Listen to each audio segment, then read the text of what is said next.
is nothing wrong with your screen. Do not attempt to adjust the picture. We are controlling the messaging in this transmission. We will tell you the topics you may speak about. We will remove any speech we deem unfit. We will identify and protect you from all that is evil. You need only put your full trust in us. We are the government, and we are here to help.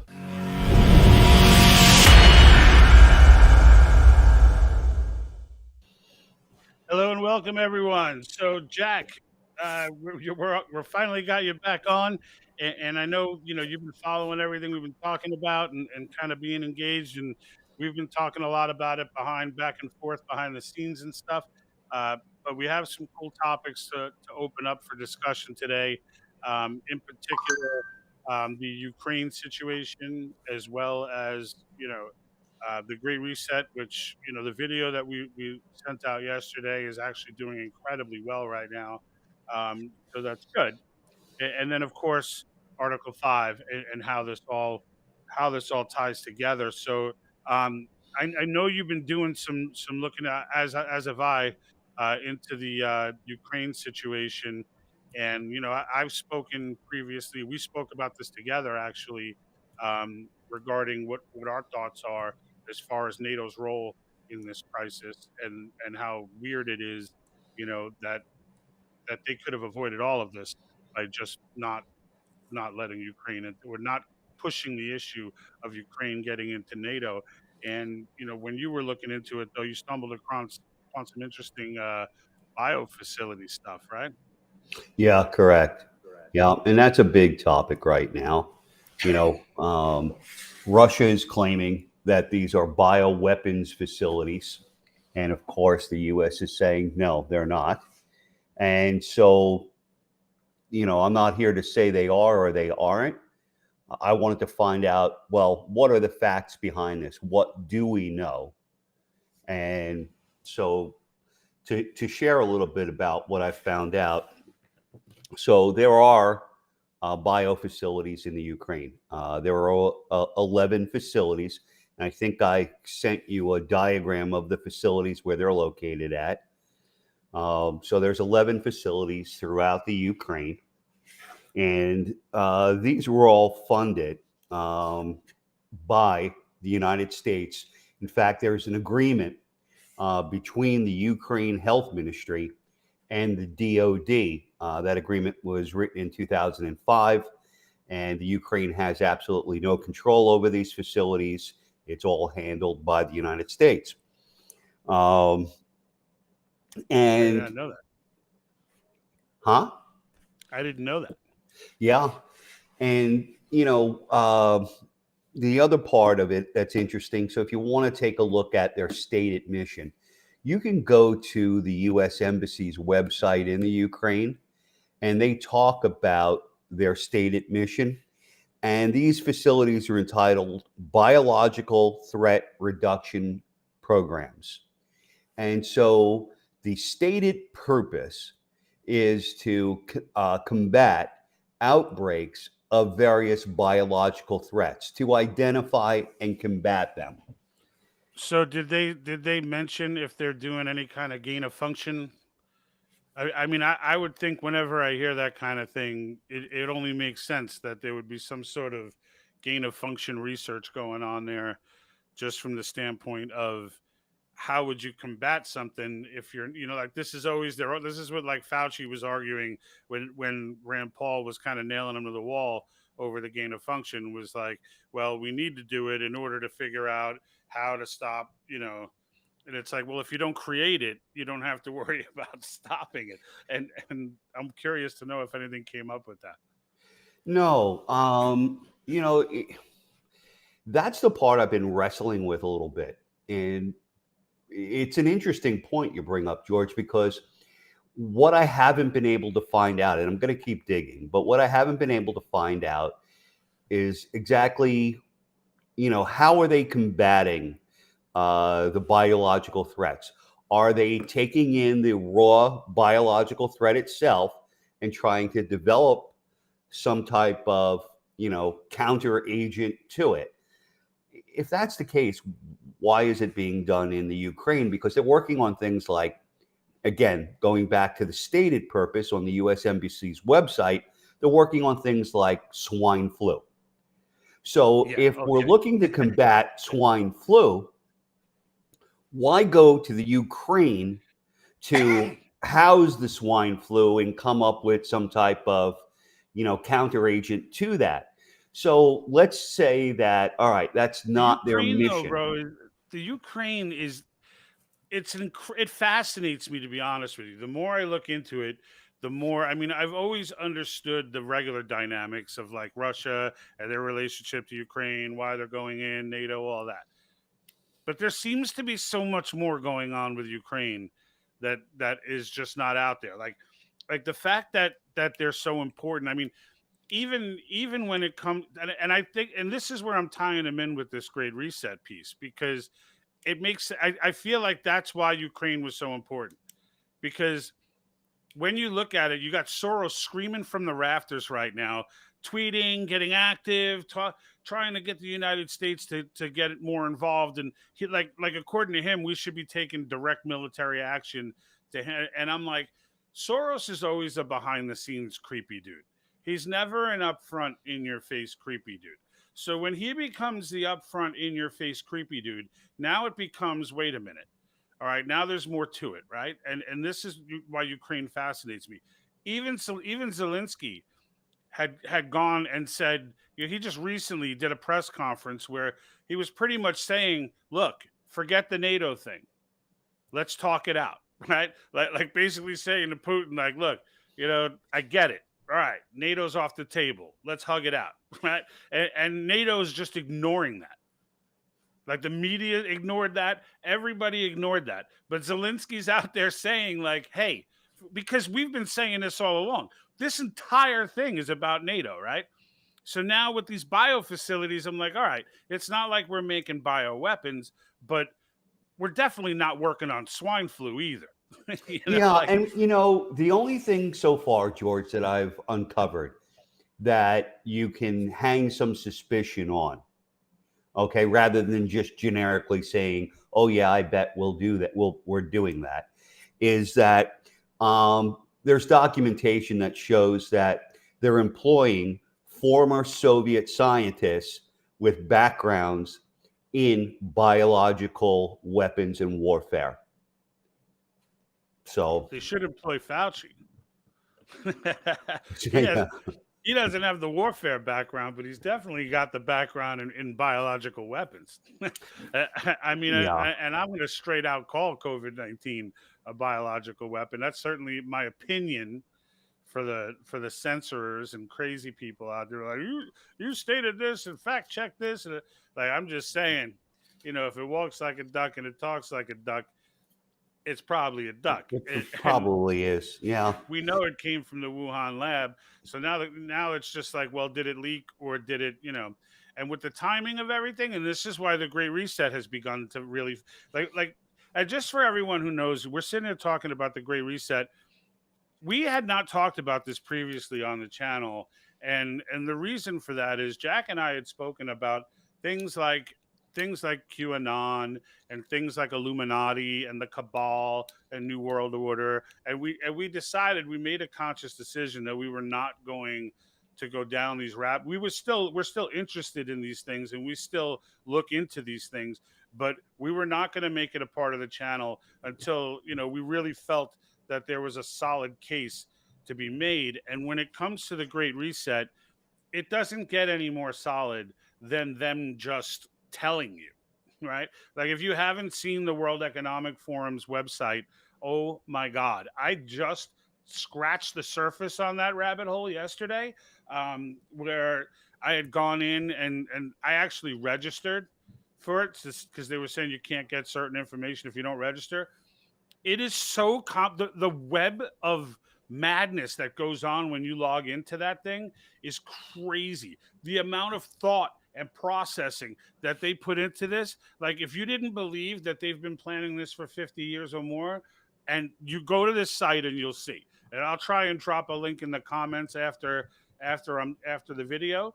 But even without getting into the website, because that might be too far a rabbit hole, if you're still scratching your head and saying, well, is this Great Reset even a thing, or is this, if you're still scratching your head on that, then just go to YouTube. This is how easy. This is why I decided to start bringing it out, because like I've seen that they had videos on YouTube, the World Economic Forum, on this, but I never actually sat down and watched the full hour or hours of different conversations that these people are having. And what is it, Saudi Zakiri? I think it is Saudi Zahiri, who's like this younger chick, maybe 30 years old, and she's like Klaus Schwab's right hand girl or whatever.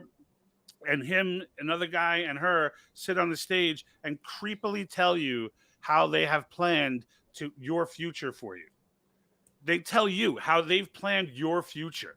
And they say it in such a matter of fact. Like, it's not like, hey, what do you guys think of this? It's not like that. It's not like, oh, well, we've got this theory we'd like to bounce off some people. It's not like that either. It's like, let us explain to you what we've planned for you. And it's just like, to every single bit of your being, okay? And they tie it, should be creeped out by this, and they tie it all to climate change. Like, it makes everything that's been going on for the last 20 years, even 50 years, if you follow it as far back as we have, it ties it all together, right? The freakish psychosis of this climate change, that the world's going to end, the social justice, the CRT, all of it, it all comes together in this moment. And the reason why it's coming together now, because you might be like, well, why now as opposed to, before? Well, because COVID-19 came, and I don't know that I'm still up in the air as to whether or not COVID-19 came to initiate this, or if COVID-19 came and they used it as an opportunity to initiate this. But that's what they tell you. They tell you, and you'll hear it everywhere. The video we just put out with the compilation of Prince Charles and Biden, and I left Trudeau out of that one, but he's got a quote talking about the need, the planning for a great reset. Then the World Economic Forum quotes. Like, I put it all together in a quick video and blasted that out yesterday, and the video is doing phenomenal. And if you go in and look at this stuff, you'll see that they all mention this, and nobody even thinks about it. The State of the Union speech, when Biden said we need a reset, I immediately was like, whoa, did he just say what I think he said? Right? And sure enough, he did. Yeah, it's interesting. So let's tie Trudeau to it. So the World Economic Forum has a mentorship program for young people. And basically, you're put into this indoctrination program. Well, guess who went through that program when he was younger? Trudeau. Really? Yeah. That is not absolutely. at all. Yeah, so many different things tie to what's going on, without venturing too far, because I think people should do their own discovery. But when they talk about in the future, you'll own nothing and you'll be happier. So how do you put that into place? Well, what do we know as fact right now? We know that BlackRock, has more money than every country in the world other than the United States and China. They're worth trillions. We know that BlackRock is driving housing prices up because they're coming in and buying homes across the United States. Increased value, right? Yeah, 20 to 30% over market, right? So now they're going to own the land. All right, so let's take a look also at BlackRock. And so BlackRock, guess who Joe Biden's senior economic advisor is? I read that. Former strategist from BlackRock. Guess who Kamala Harris's senior economic advisor is? A former strategist from BlackRock. So we have BlackRock embedded deeply into the decision-making process and executing on acquisition of properties. And then at the same time, we tie in, let's say, Bill Gates, who's been acquiring farmland to the extent that he is the largest owner of agricultural properties in the United States. Now, Jack, how do you know that Bill Gates is not just trying to grow some strawberries? So you don't, because he kind of reminds me of, who's the guy that used to come in the door and take his sport coat off and put his sweater on? Mr. Rogers. Yeah. So Bill Gates is kind of like Mr. Rogers, really, except he's a sociopath. He lacks any empathy for the everyday human being. And all you have to do is take a look at one of his more recent interviews when he was asked, hey, what could we have done better for COVID?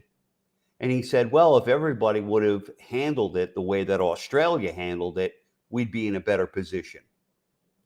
Okay. Yeah, Jack, we got a comment here from, I can't read it because it's written in Russian, but clearly we have an international viewer on here, and he's basically saying Russia Empire, and I'm sure there's some English gap here, Russian Empire, evil invasion of my country, Ukraine. So he's Ukrainian and killed by people. So I think we know what their position is on this, but, and, hey, I'm not going, I'm not saying anything negative about the people of Ukraine. I think they're not at all. I think they're a balls up bunch that are showing some serious spunk when it comes to, I mean, we did the one video with the grandma arming herself. Like, everyone is arming up there.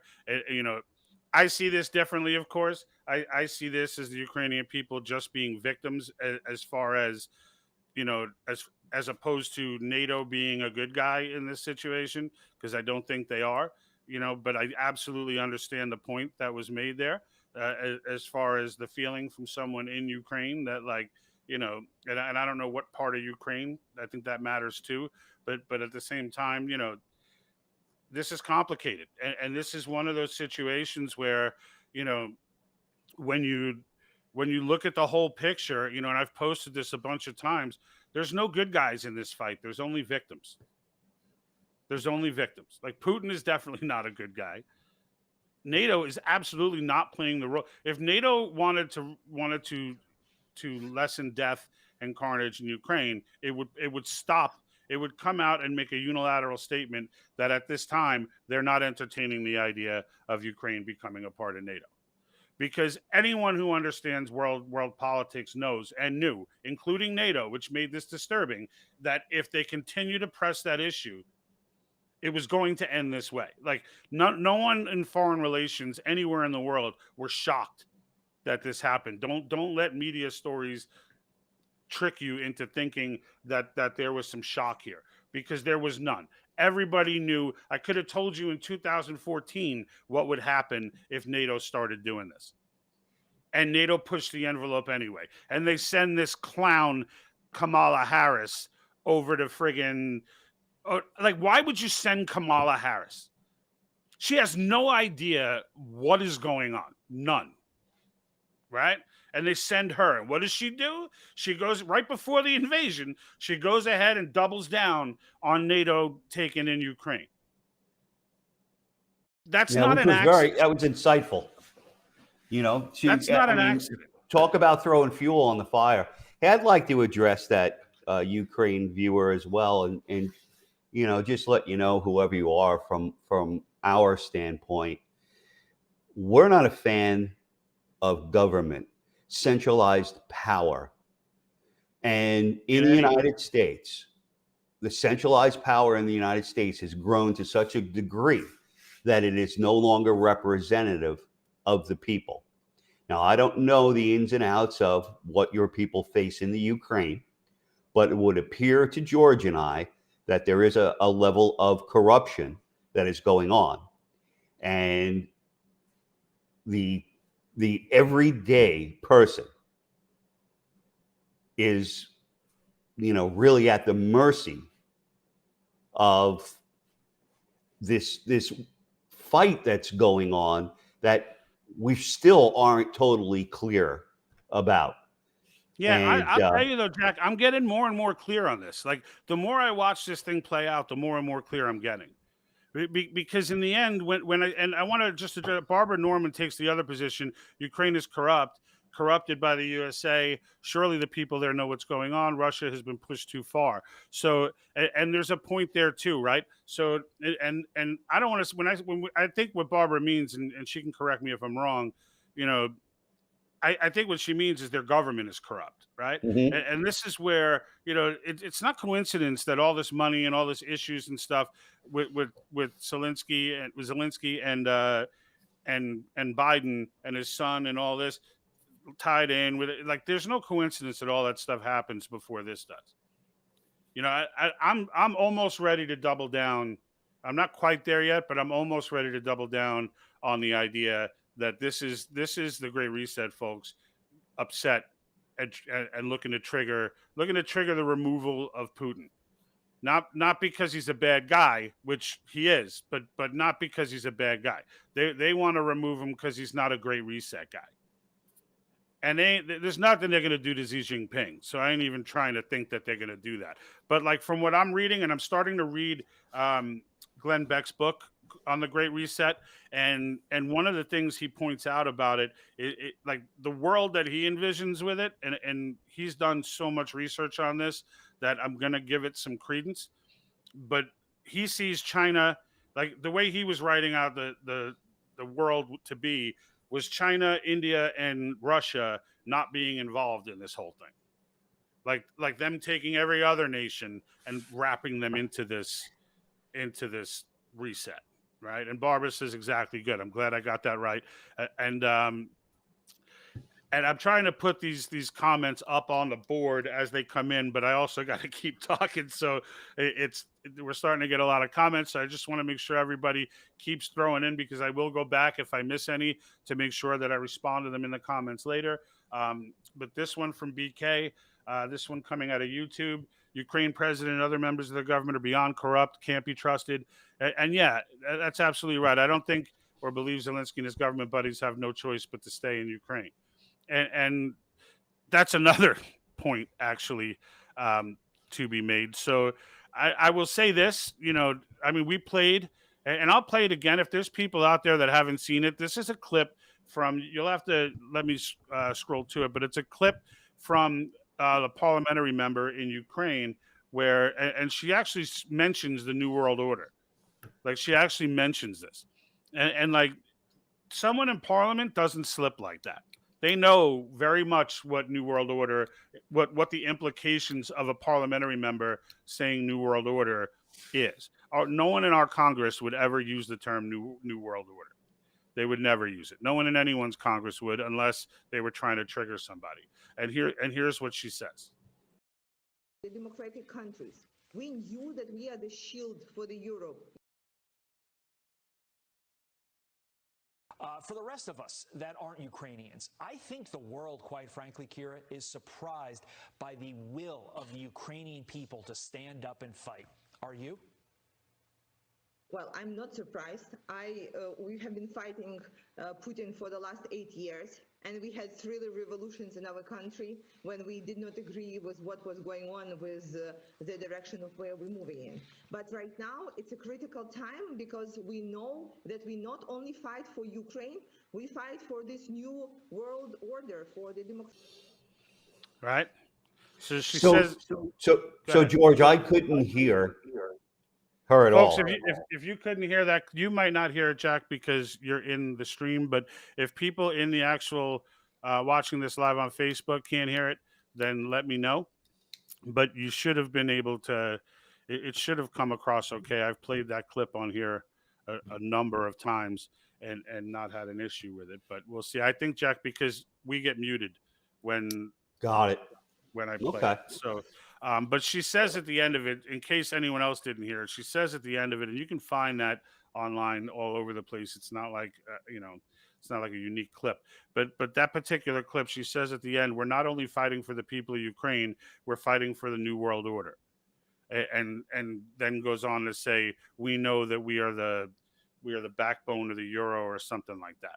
But like, the point of the matter is, their government is aware of what's going on, and the fact is, if they can take down, this is what Soros is screaming for, right? Put it this way, folks. Like, I always use this as a default card. If whatever George Soros is screaming in favor of, you should instinctively have red flags flying all over the place, being like, whoever's on his side is not the side I want to be on. And he is clearly on the side of NATO here. Clearly. Like he wants NATO doing a lot more than what they're doing. He wants Putin out of power. He's made it clear. He tweets it like crazy. He's put that stuff out there, and it's poisonous. And I'm telling you, he is central. Him and Klaus Schwab are the two central players in the organization of this Great Reset. Okay. So George, here's Yeah. here's another thought, and consider this, and our audience consider this. So, what if he doesn't want Putin out of power? What if that's not the end game? What if the end game is simply to create chaos, similar to what he does when he installs district attorneys around the United States who have these catch and release programs? If he creates a chaotic environment that people have to get rescued from, but trade in their freedoms, that is the leverage that seems to be the common denominator throughout a variety of things that have been occurring over the last couple of years. Well, hell, over the last 50 or more years. Yeah, it's exactly 50 or more years. And look, all of this, the Great Reset, the fact that they're moving on it now, and I said this before, for all the things that Donald Trump has done, and most of them are gone now. So I was, I said at the time, doing things through executive order never pans out. But aside from that, if he contributed anything in his presidency, it was triggering these people. Like, it was triggering these people because I just, look, I'm not a believer in coincidences. And when it comes to it, the fact that Trump comes, understanding what they're actually talking about a lot better now in this Great Reset, it makes sense why Trump was so triggering to everybody, right? Because you can't have a nationalist in office. You can't have someone, and for the record, folks, when I say nationalist, I mean it as a good thing. I'm not talking about some self-proclaimed nationalist who kills millions of people. I'm talking about what nationalist actually means, and that's to just love your country. Okay? And you can't have a leader coming into the United States who loves the United States and is all about the United States first if you're trying to pull off this globalist movement. Like it's the absolute worst thing in the world that could happen. And they must have been going, if I could have been a fly on the wall while these sociopaths were all sitting in their eyes wide shut meeting, discussing this, that's Trump's greatest contribution was that. And this right here from Base Socialist, you have to, and this is coming from Twitch, I believe. Oh, nice. By the way, we're on Twitch now. This is our first episode ever on Twitch.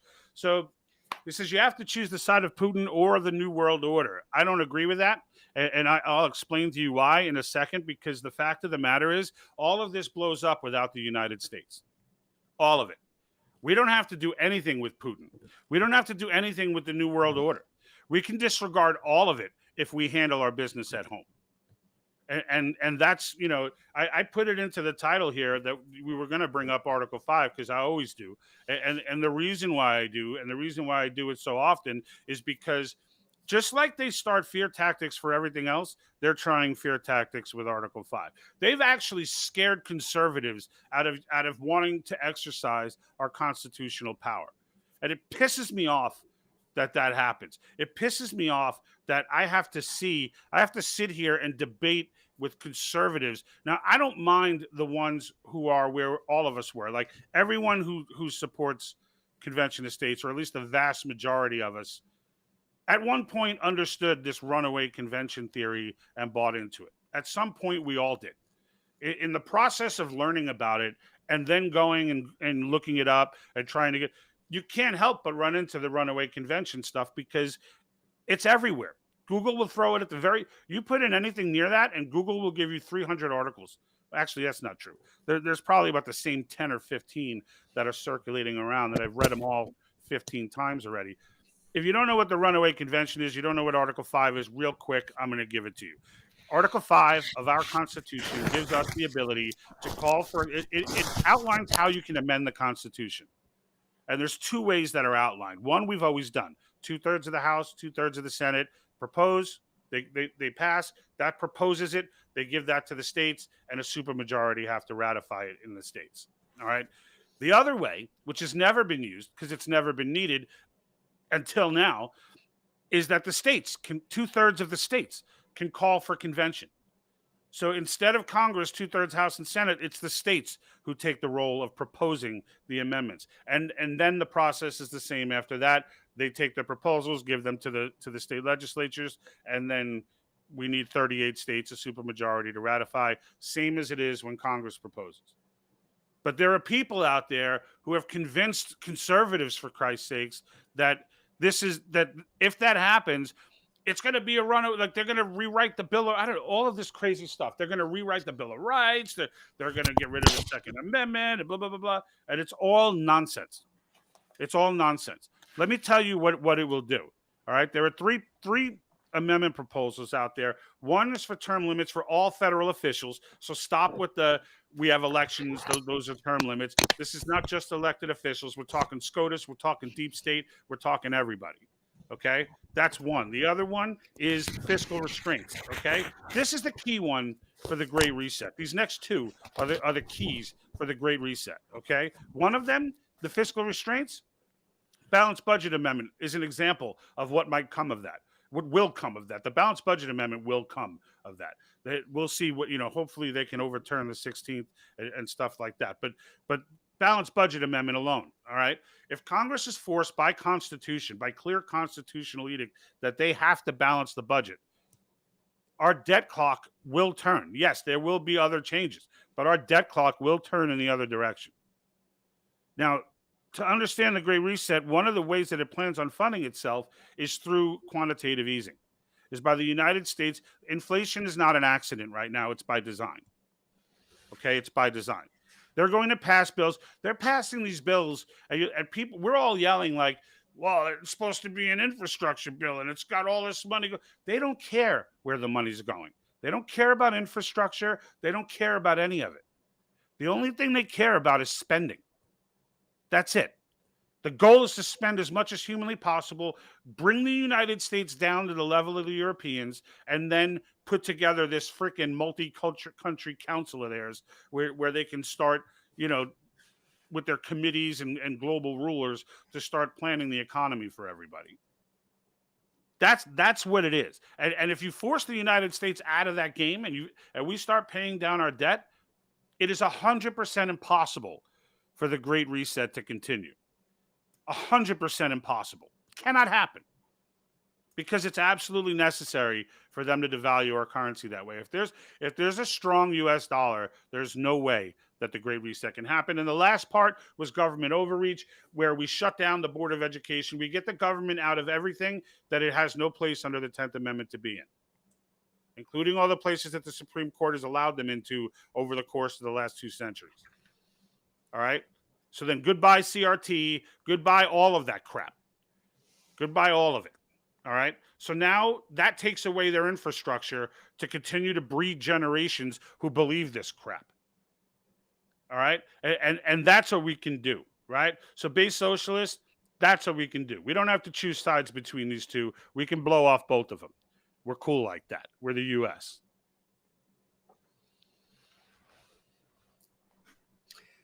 Did you read about California, the state that you reside in, just recently made it mandatory in high school to, I forget the name of the course, but the course is centered on teaching children about transgenderism, a variety of topics, CRT type related. And in order to pass the class, you have to take the tests and answer the way that they want you to answer. This is mandatory. It's just coming out this year. That's Have you fine. read about that, George? I haven't, but you know what? Look, there's something that seems like coming out every day with California pumping more of this crap. The bottom line, to those of us who live in these socialist type states, and I went right out of the frying pan into the fryer. I mean, I was born and raised in Queens, New York, through college, and then 10 years in Jersey, and then right over to California because it just wasn't psychotic enough in New York and New Jersey with the politics. So, but the reality of and the conclusion that I've come to with California is parents, now that we're aware, because this shit was successful forever because they were able to, no one knew. Like parents didn't know, right? So, but now we know. And now school boards were overturned or recalled in 2021 at a threefold rate compared to 2020. Right. So parents are taking back the school systems around the country. Yeah, you're going to have your freakazoid states like California. The elections here have been fixed for so long. I don't even know what the process would be to try and get California back on the right track. But in the end, it doesn't matter. I just teach my daughter myself. I sit down and watch, we sit down and watch these documentaries. I walk her through them, explaining to her the historical context, explaining to her, and now she knows. Now she comes to me like, Dad, they got this weird poster in my classroom with Mao Zedong and it says "Welcome to the party." And it's got like Mao in it. It's got, this is in her classroom in high school, right here in a regular suburb in Inland Empire. Mao, it's got Fidel Castro, it's got Stalin, Lenin, like they're all on there. And it says "Welcome to the party." Like, what kind of party is that? Is that like a bloodbath party?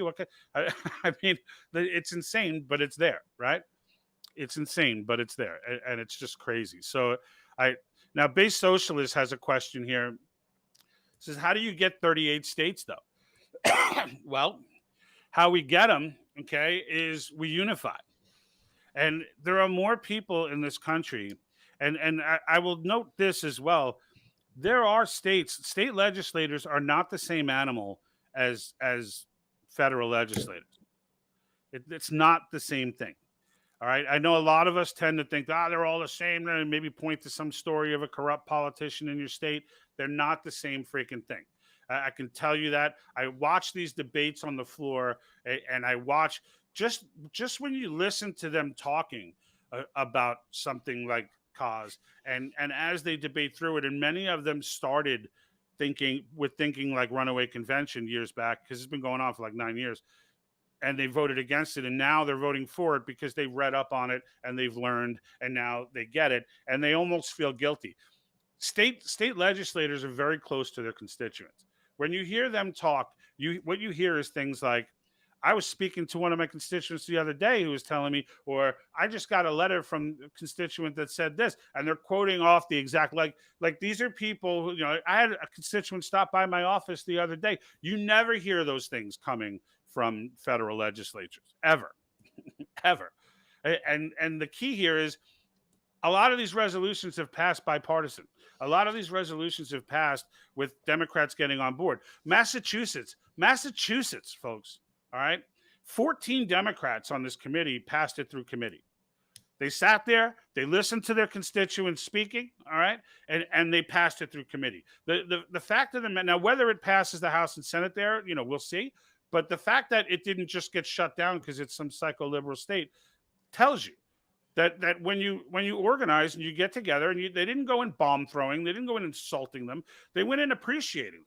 And understanding, this is what the grassroots do. They go in appreciating them for their work. And they tell them, like, hey, we're counting on you, right? The founders gave you guys this power. State legislators are the most powerful people in the country in this sense. And they're the most important elections that we could be involved in if we're going to stop this great reset. If we're going to throw the monkey wrench in these plans, state legislatures are the way to do it. So how do we get 38 states? We get them by getting together, by unifying. This is not partisan. I know you hear, every once in a while, Meckler makes these conservative comments, and conservative state this, that. This is not partisan. It should not get that twisted. Everybody is in agreement. Every sane person is in agreement with these amendments. Okay. And if not all of them, at least some of them. So, I mean, there are some people who argue term limits because they think you're taking power away from people to vote for their people. But it's bigger than just elected people. It's everybody. Like, it's everybody. And to those people, I would say, why is it okay? There's a reason why we did it to the president. Why would you not want to do that to Congress? So, but we agree on these issues, and we need to stop with the left-right stuff. Okay, the right just voted for this freaking infrastructure omnibus bill. Is that what you're signing on with? Is that the wing you want to be a part of? Is that better than Marxism? I don't know. It's pretty damn bad. It's pretty damn bad. I don't know. That I just had to get that rant off my chest. That friggin' the idea, and I don't mean to take it out on you there, base socialist, but the fact of the matter, I don't know if that name means you're a socialist or not, but in the end, what I would say, 38 states comes when we come together. That's what I would say.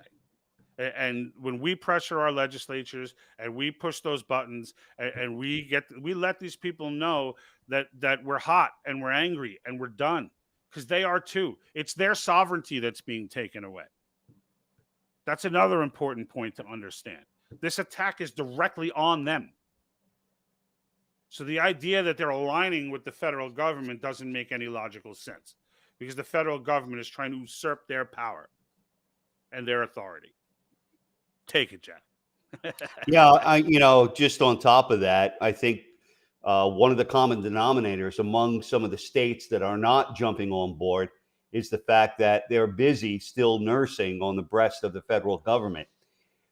Their greater concern is the funding that they're going to lose if they defy the federal government and reduce its power. How are they going to make ends meet? And, that's a shame.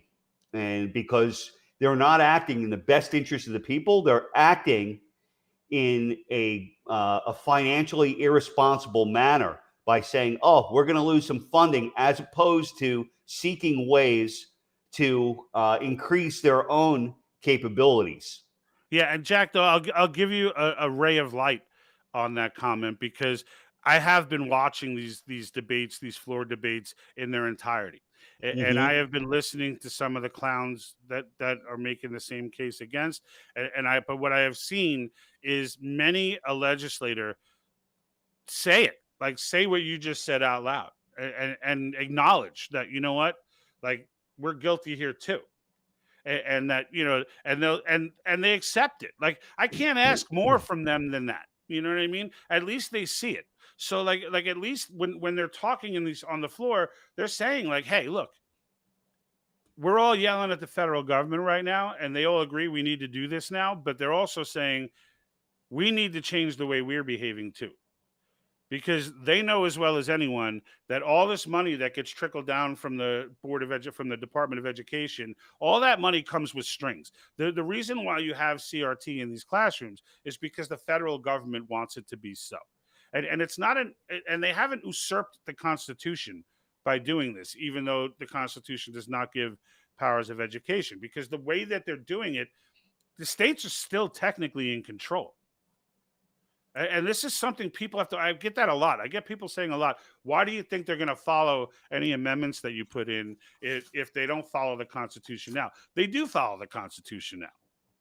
It's just that they've worked out, and the courts, unfortunately, have supported wiggle room in the text and in the interpretation that have allowed them to do certain things. And one of those, and the Commerce Clause is probably the worst of the bunch, but one of the things that have happened now as a result is that they offer this money and they say, hey, we got $12 million for your education budget.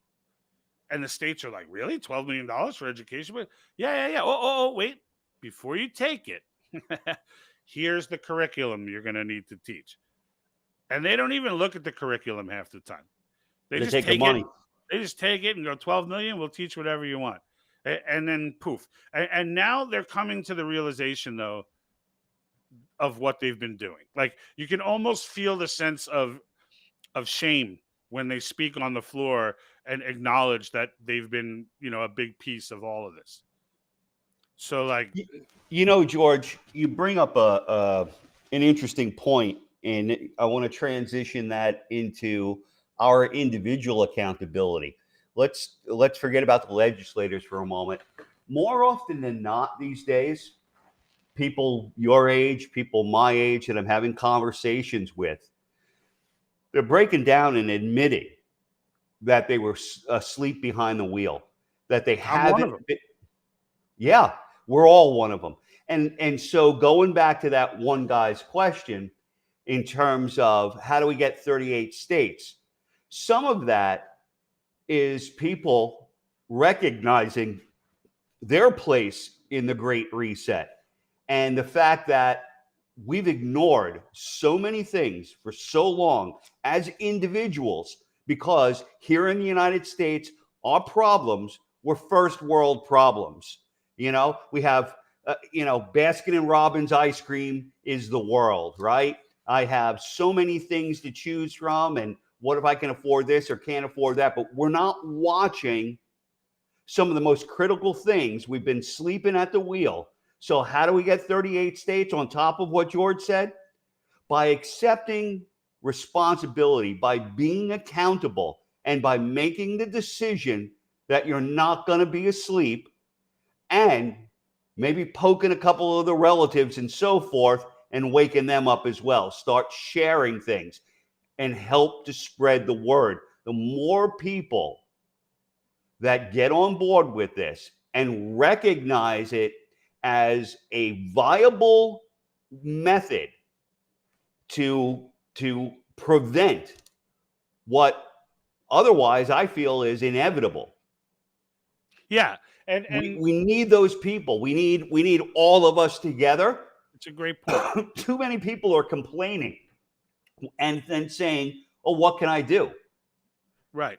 And Here's that's what we're trying to accomplish, right? absolutely, Here on the think tank, 100%. that's what we're trying to accomplish. Like the idea is just to look, there's no shame in not knowing that this stuff has been going on. And I think pride is a big part of some people's, denial of this whole thing. Like, look, I grew up, this stuff is going on I grew up and I've been politically active my whole life. All right. And I'm pushing 50 now. And I've been politically active my whole life. You want to know how long I really understood what's been going on from a Marxist perspective and the movement and that they've been doing for 50 years? You know how many of my 50 years? Actually, they've been doing it for about 70 years. You know how many of my 50 years I've known this? Two, maybe Yeah. two. COVID And woke us up. Convention of States is a year now, right? So, I mean, I love the Constitution. I'm all over the Constitution. I had no idea the Convention of States option was even viable as short as a year ago. I had no idea. And then Jack and I started the channel and we started looking at different things and we started looking at things differently, I should say. And then I came across it. And then, sure enough, I went down the whole thing. I went through the runaway convention phase. I went like people send me these runaway convention articles like I've never read them. I'm gonna take the time to convert the entire channel from a artistic standpoint and subject matter standpoint to Article 5, and that I've never read. I don't know anything about. I mean, for real. Like if you're stuck in that runaway convention mode, it's you who needs to continue the research. Well, Right? the interesting part about that, you look at organizations like the John Birch Society.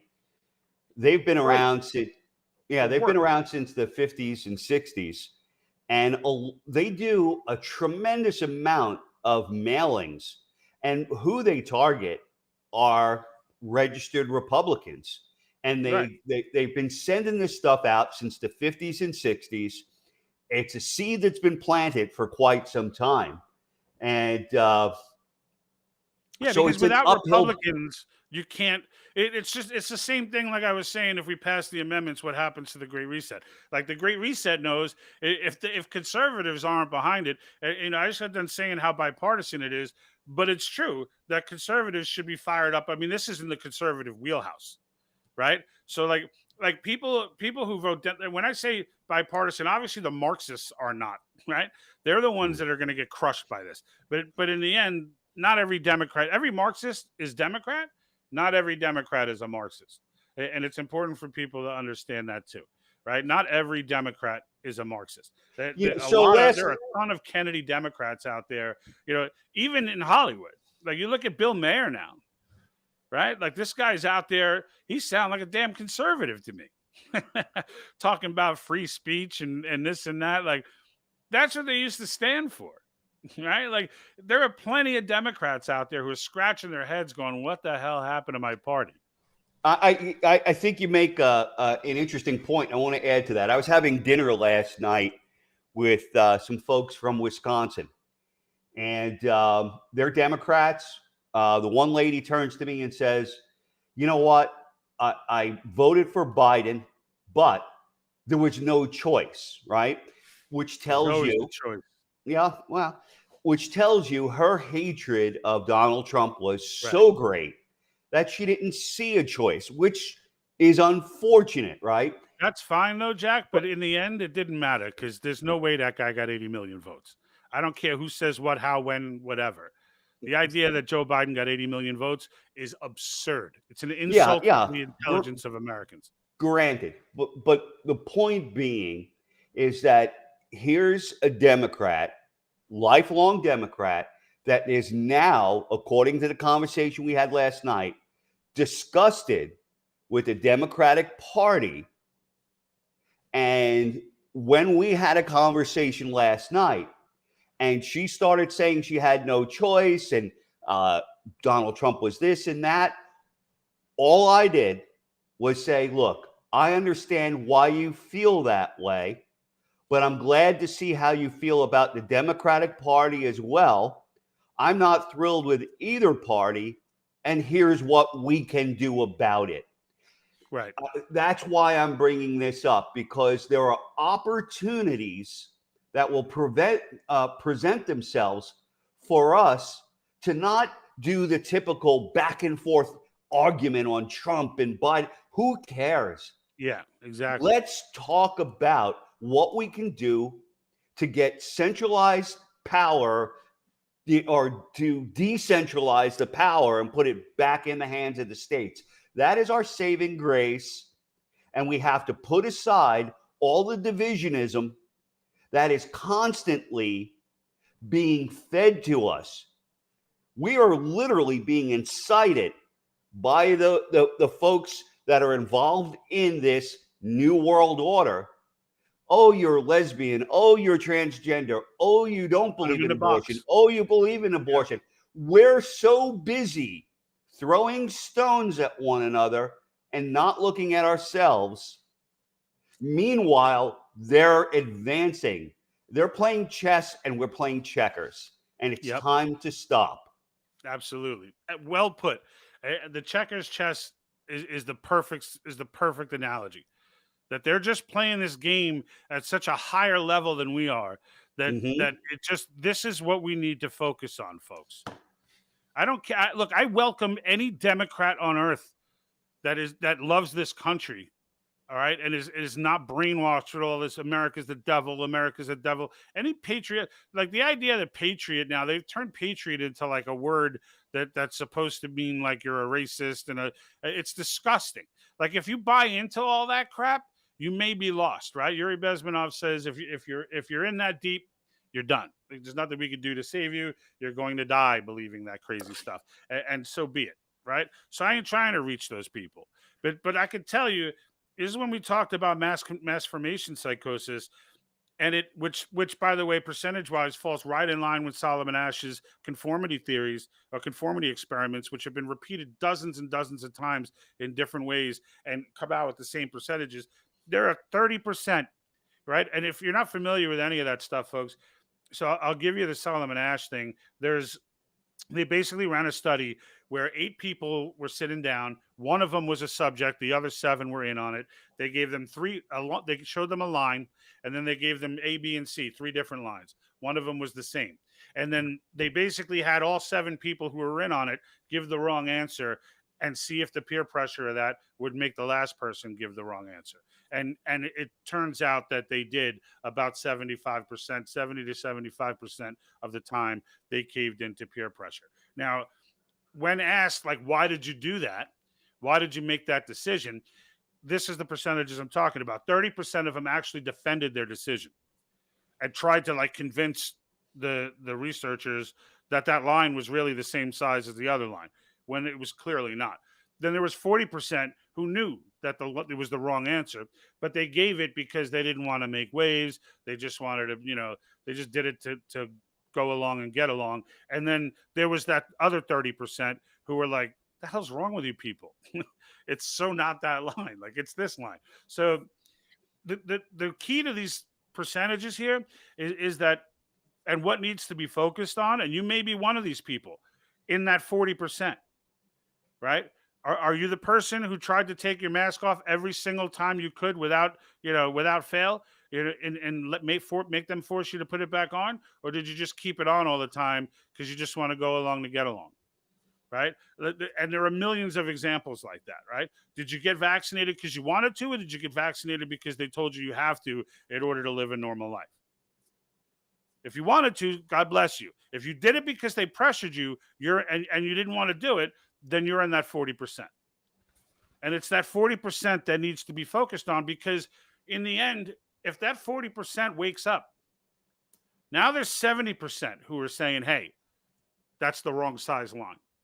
Right? Like, now the other 30% is ostracized. Right now, they're not. Right now, you got 40% who are doing nothing, but are reaffirming the bad 30% because they're behaving. They're complying. And as long as they do that, then the bad third, the mass formation 30% are going to continue to think that they're right. So the fact that you're doing nothing and you're pretending like you're just keeping your head under, you're not under the radar. You're enabling all of these things to happen.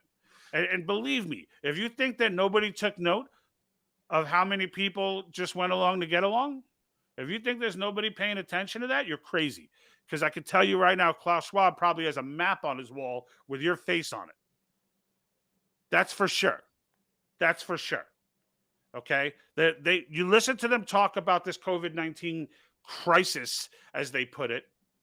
All right? They don't talk about it in any other way than to acknowledge it's an opportunity. Yeah, exactly. That's it. And when Biden brought it up, that's exactly how he brought it up. He brought it up as an opportunity. Or not as an opportunity. He brought it up under the context of COVID. Okay, and that's look, here it is. Let him tell you. We've lost so much in COVID-19. Time with one another. The worst of all, the loss of life. Let's use this moment to reset. Let's use this moment to reset. And that blew right past everybody except me. and a handful of other people who are listening for these buzzwords, right? And there are buzzwords that you'll hear these people say when they talk about generic stuff that people don't catch, but they're clearly telling you what they're all about. Decarbonization, that's one of them. Decarbonization is a big thing because climate change is the next big fear threat they have. The idea is to scare the crap out of you, to make you believe that it's friggin' the world is literally going to end if you do not let them do this reset.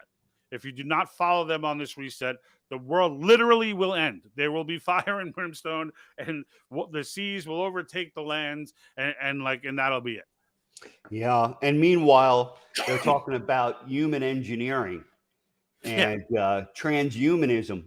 And so, if you go to the website and look up the World Economic Forum, one of the top advisors to Klaus Schwab, he talks in detail about the opportunity that COVID has presented to really re-engineer the human being. And that's going down some slippery stuff. Yeah, that's a whole nother deal. But they're looking to play God. They're elite. I mean, it does look, it is a DNA based, right? It's the mRNA and all that.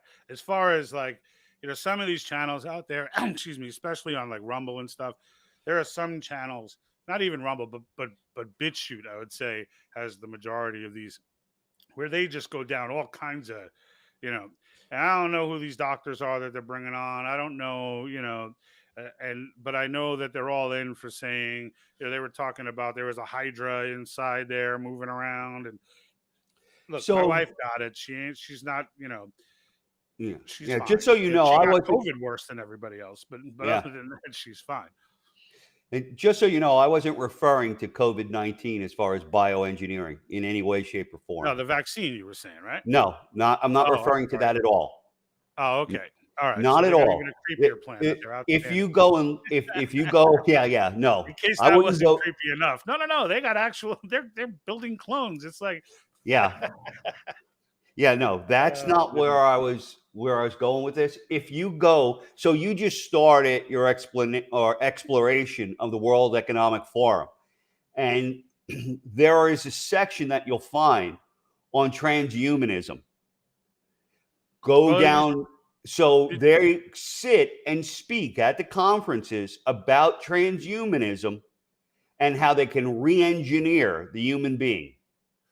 so did you see this stuff on the digital IDs? Oh, yes. Yeah. I'm gonna try and pull it up here, just so people can see it, because it's I, freaking. I'm going to excuse myself so you can go full Go screen. ahead. Yeah, yeah, yeah. Go ahead.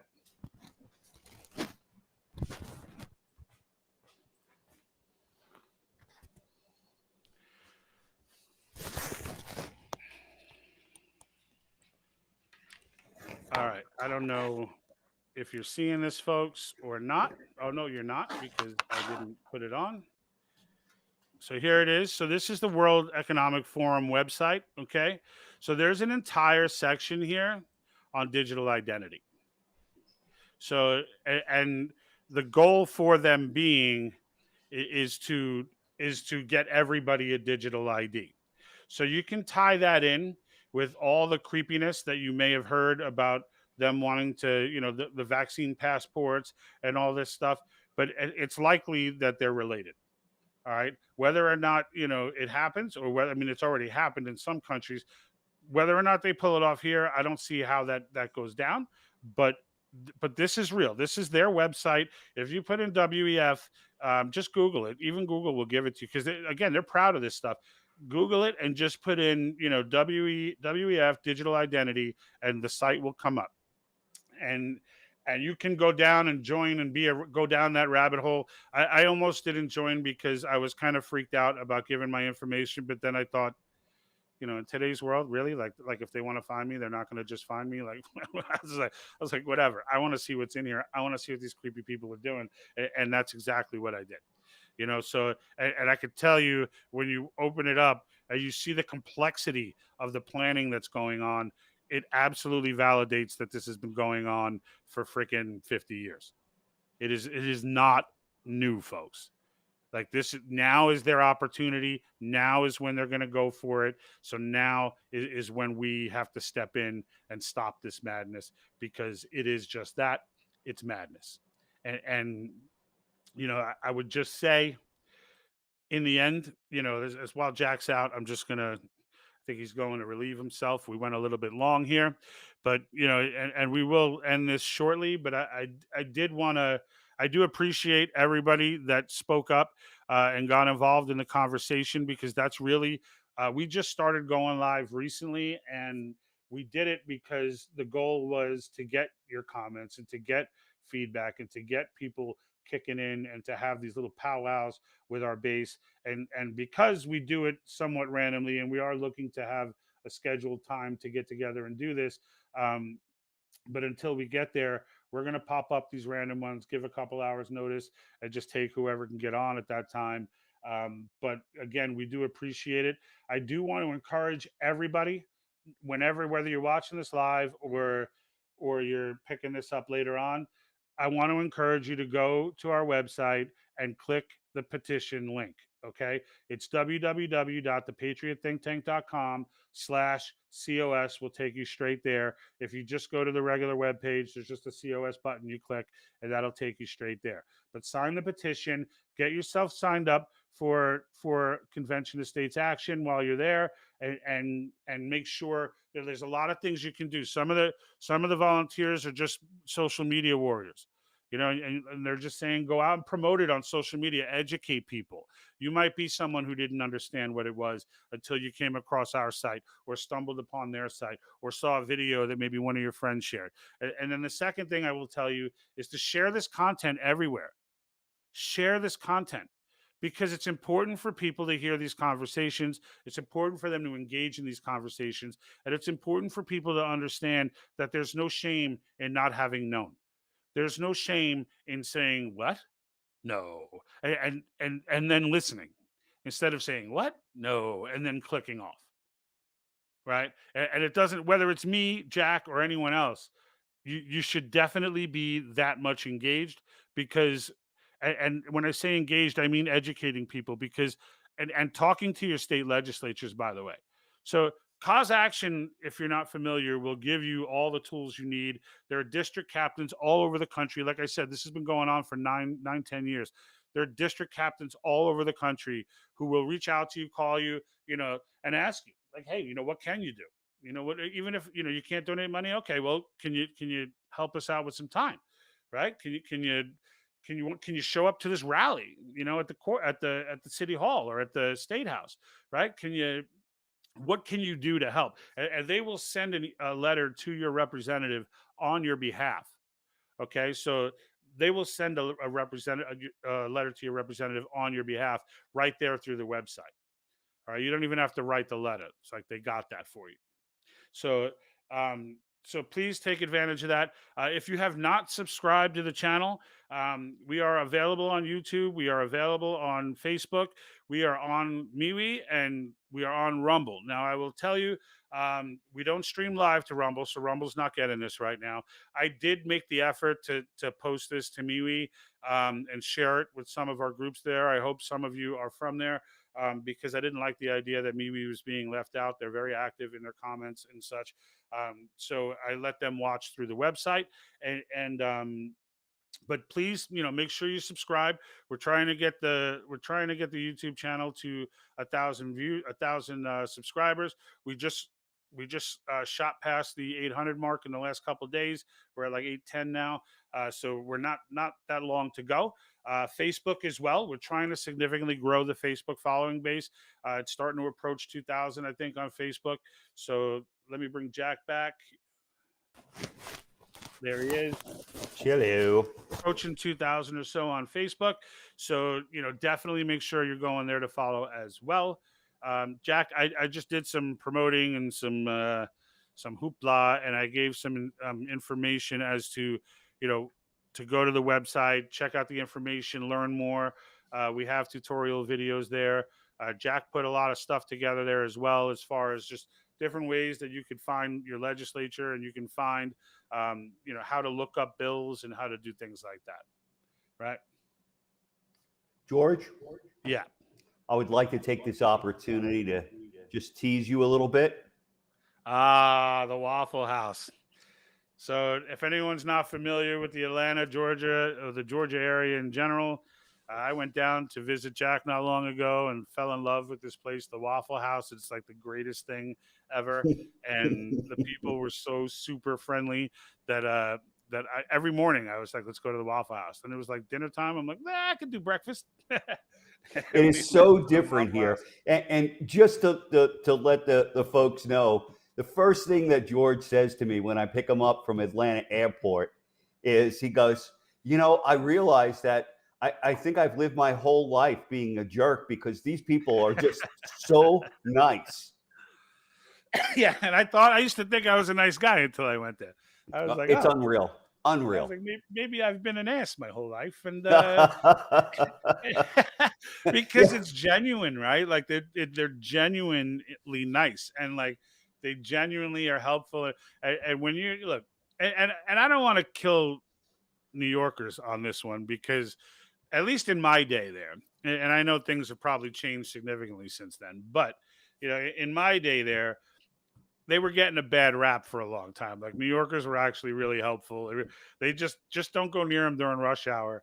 And aside from that, they always more people would leave New York saying they were shocked at the fact that the people were actually not bad people, considering the rap that they get nationwide. But even then, they were not on the level of what's going on in Georgia. Like Georgia it's got to be the friendliest place I think I've ever been. I don't know. I mean, literally everywhere.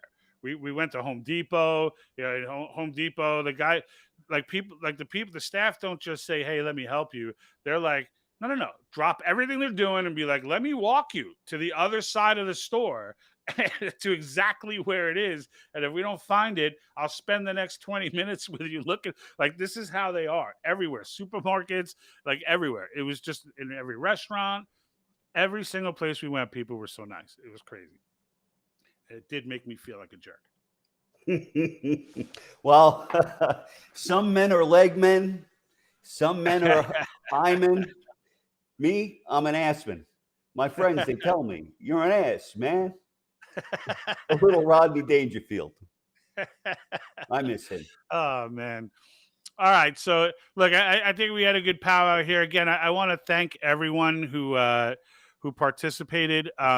This is what we're about, right? Make sure you guys subscribe because we need you on these calls, on these shoots, because it matters. Your input matters. And the whole idea here, guys, is to get the message out, right? Yep.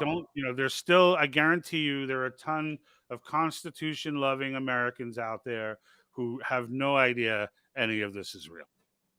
How do I know that? Because I put that Great Reset video out yesterday, and all I did was share it to our basic groups, and it shot past 300-400 views in an hour, or 3 or 4 hours. So the fact that, so then I ended up wanting to boost it because it was so effective that I actually put a little behind it to boost it, which is something I don't really do anymore. But for that one, I did it because that many people were engaging with it, and were, a lot of wow faces on the emojis and stuff, like people just hearing it from Prince Charles, hearing it from these different people is different than me just going on and saying, this is what it is, this is what they're doing. But when you hear them actually talking with the creepiness in their voice, it's disturbing.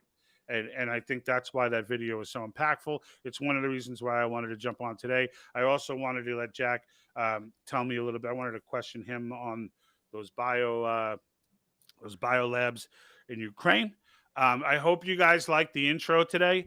That's actually our original intro that we tweaked a bit and kind of polished up. But if you haven't seen the intro, go back and check it out. It's kind of fun. We'll probably be using that for a little time to come, changing the subliminal messages that the government is trying to portray based on the episodes. But definitely make sure you check that out. Until next time, subscribe, follow. Jack? Yeah, so one word of encouragement. Take what you hear from George and I, research it, validate it, make it your own, and then pass it along. Really, that's why we're doing this. And it's if the word doesn't get spread, it's not going to happen. So absolutely. So until next time, folks, we're out. And like that,